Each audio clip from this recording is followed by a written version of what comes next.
Most Australian Aborigines today live in urban areas rather than the outback. Here in inner city suburbs, they make their community.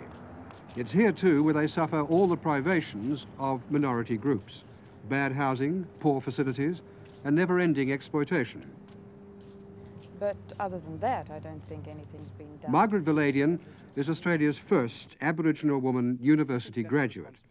She's a leading welfare activist for Aborigines. Well, international years of any kind are nothing to do with our community. We can be involved in those activities if the right approaches are made to have the community involved. The Department of Aboriginal Affairs has been sending out letters inviting Aboriginal women to do something, but as I say, this is a foreign concept for us, this kind of involvement, particularly on an individual basis. It's very foreign to the community. So I think that for the most part, Aboriginal women will not be participating in International Women's Year. Is there any sense of sisterhood at all between black and white women in this country? If you're talking on a national basis, on a general basis, no. There's no sense of relationship at all. Sisterhood, of course, is something we think of in terms of our own community, within our own community, but there's no sense of relationship between the Australian woman and the Aboriginal woman. I think the reason for this is that the Australian woman has never provided a model for the Aboriginal woman. In the early days of settlement in this country, I think it was noticeable that the Australian women didn't go west with the men.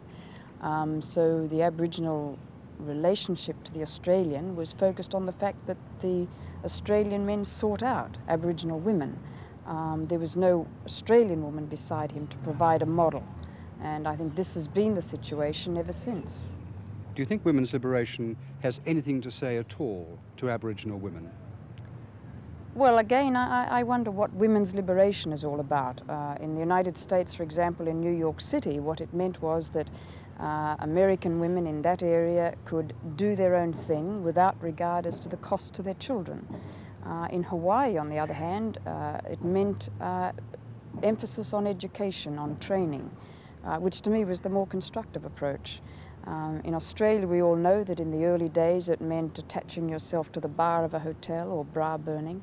I've heard very little about it since those days.